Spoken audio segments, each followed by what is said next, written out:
Hello, health champions. Whether you already have diabetes or some other issue like belly fat or stubborn weight or high blood pressure, this is a video for you because the mechanism in all those conditions is the same.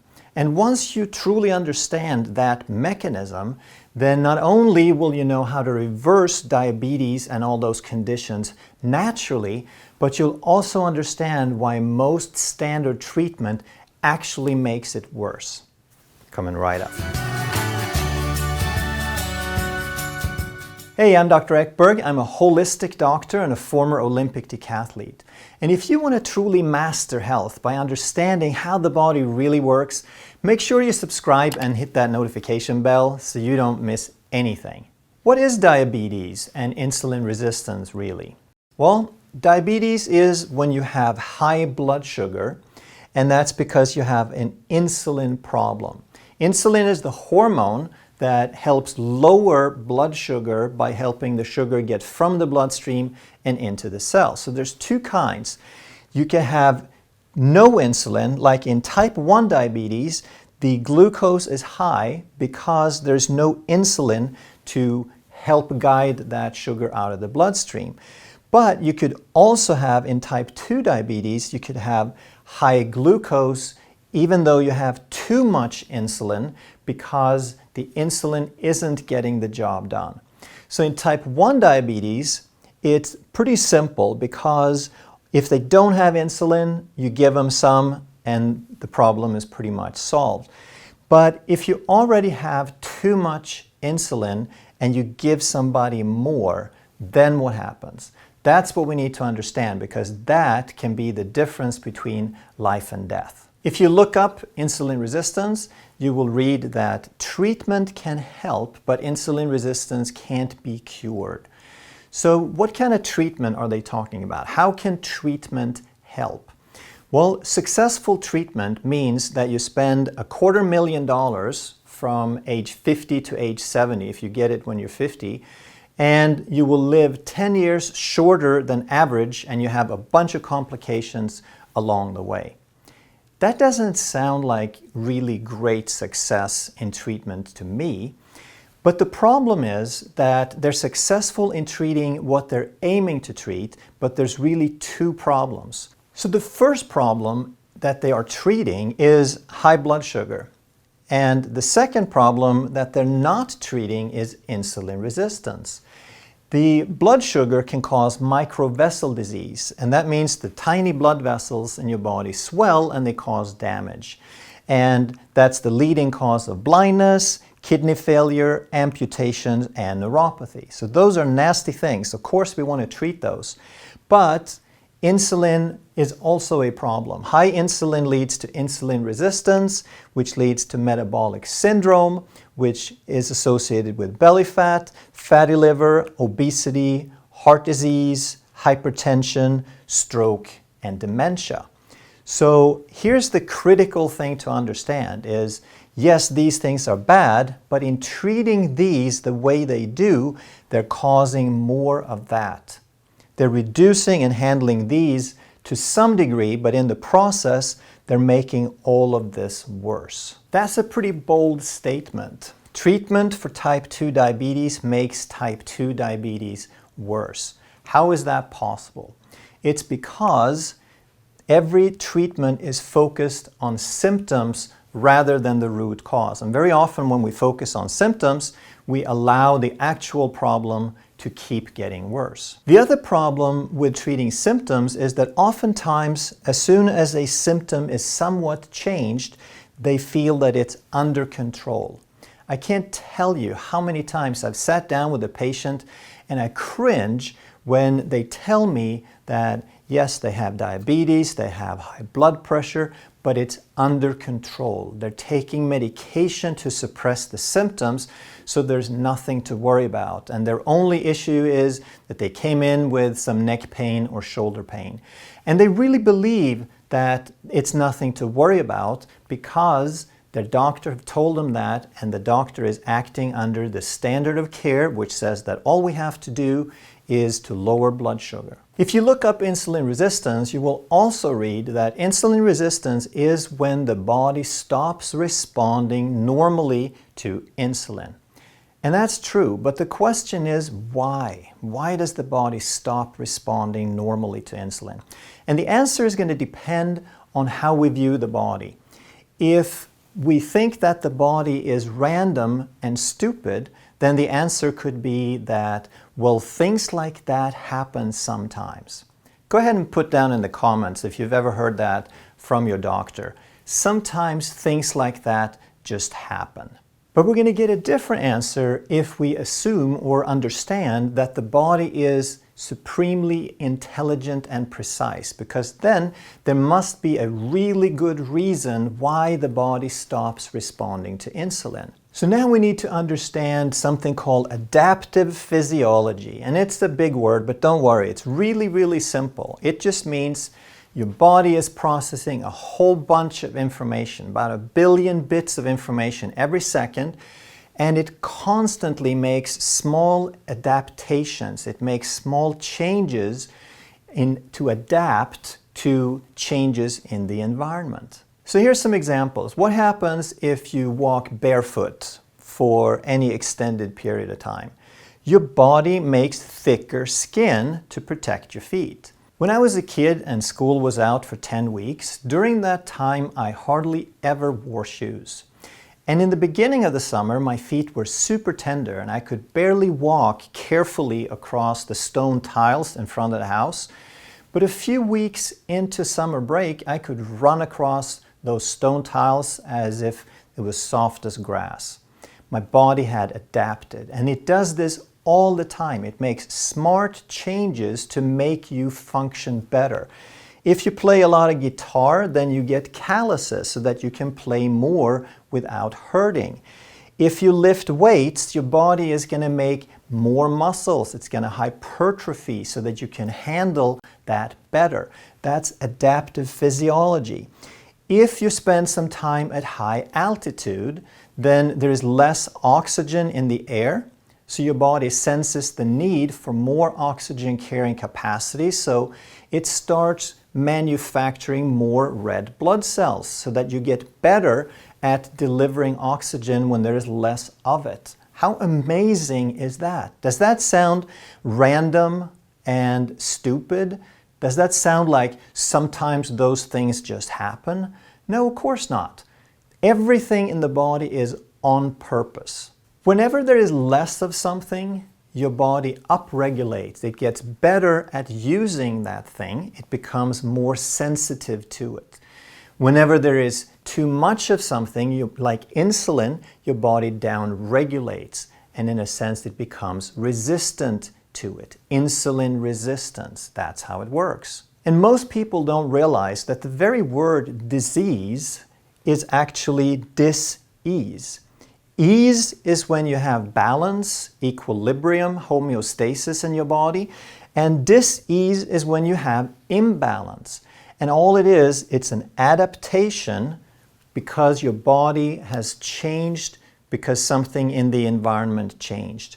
And if we change that thing back, then the body changes back. Let's look at what has changed. Why does a smart thing like the body start resisting insulin? Well, historically, there's always been times of more food, called feast, and times of less food, called a famine.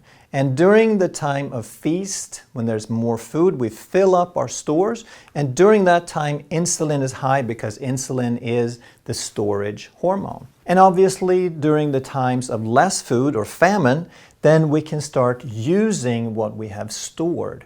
And the body doesn't just use things for energy, it uses it for building blocks.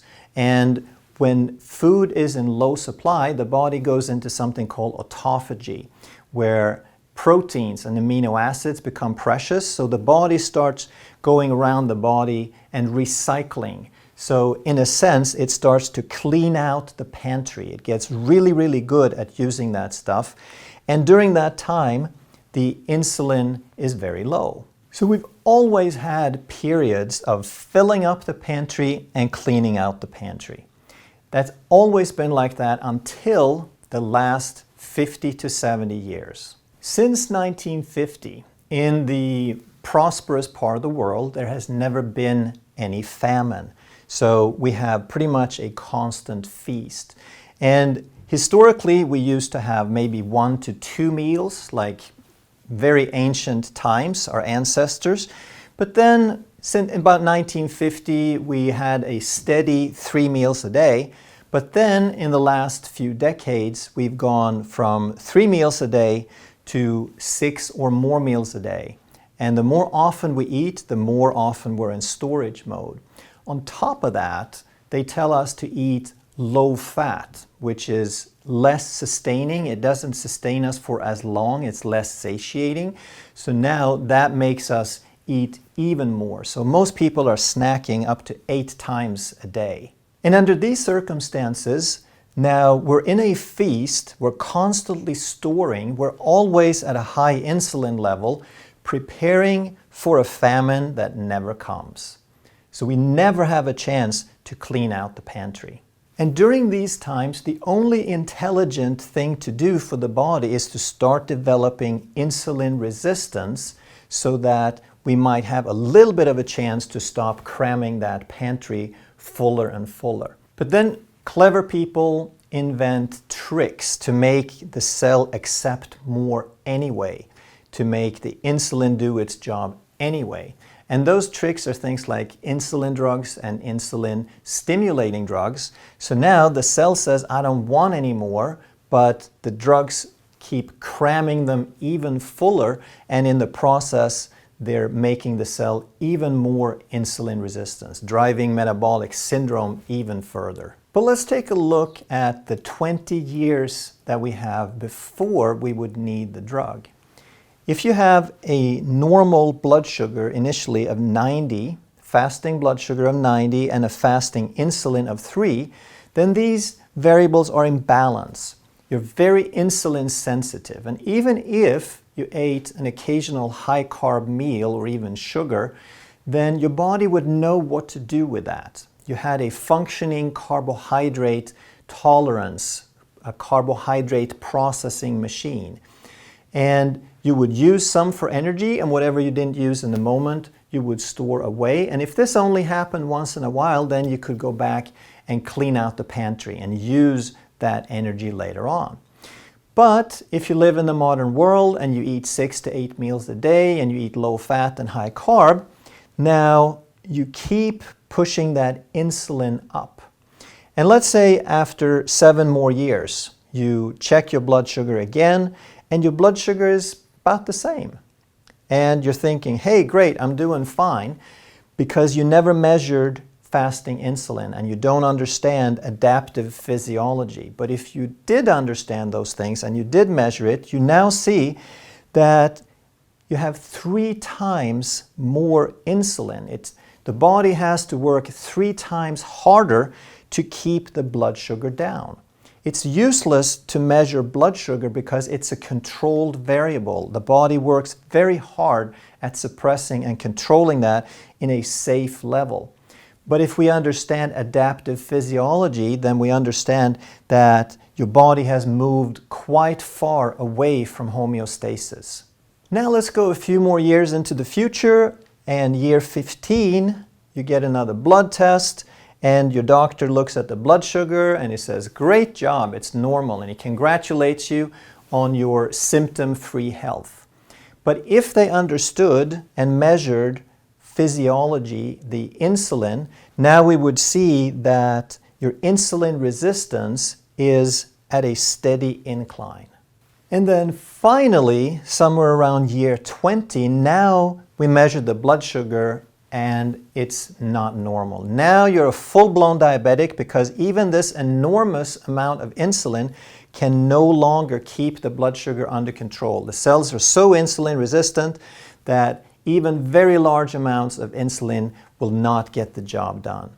But even if they measured your fasting insulin along the way, chances are that they wouldn't do anything about it because normal range is considered all the way from 3 to 24.6 In other words, you have to be a full-blown diabetic, or you have to be bordering on full-blown diabetic before your insulin is considered high. Does that sound normal to you, that you could have 800% more insulin than the insulin-sensitive person, and they think that you're doing just fine? And then they think that, oh, this just happened suddenly. He was fine last year, and now all of a sudden he's a diabetic. No, it takes years, it takes decades to get to that point, unless you start feeding kids sugar in large amount at a very early age. Then you can destroy this carbohydrate handling system. You can create a fatty liver in pre-teenagers. And this is why they're generally considered that treatment can help, and they're talking about blood sugar, but there is no cure because they're not treating the root cause, which is insulin. They just add more. And that's why it's so key to understand physiology and adaptation, because once we understand that it's nothing more than an adaptation, all we have to do is undo the adaptation. We have to stop putting the things in the body that created the problem. And what are those things? They are, in order, number one, high fructose corn syrup, which has 55% fructose. But a lot of people think that, oh, well, high fructose corn syrup is bad, but sugar is good. Well, they're virtually identical. This one's 5% worse, right? But sugar still has 50% fructose, which is the substance that destroys the liver and causes fatty liver. 3 is processed food, 4 is frequent meals, and 5 is carbohydrates in general. Unfortunately, the standard medical treatment is to focus on blood sugar while ignoring or missing the point on most of what causes these adaptations. And if you understand that, then you understand why the treatment is actually killing people. But if you instead understand how to undo the adaptation, if you understand that these things force the body to make changes, and if we undo these things, the body will change back to normal. Now, not only can you reverse this naturally, but you also have no side effects. In fact, all you have are bonuses. Bonuses like healthy weight, healthy energy, and feeling better overall. Now, there's a lot to understand about each of these 5 items, these 5 issues. So rather than trying to cover that here, I'm going to make a separate video where I cover all of these in more detail. If you enjoyed this video and you'd like to learn more about health and how the body really works, make sure you subscribe and hit that notification bell. And I think you'd really enjoy watching that video next. Thank you so much for watching. I'll see you next time.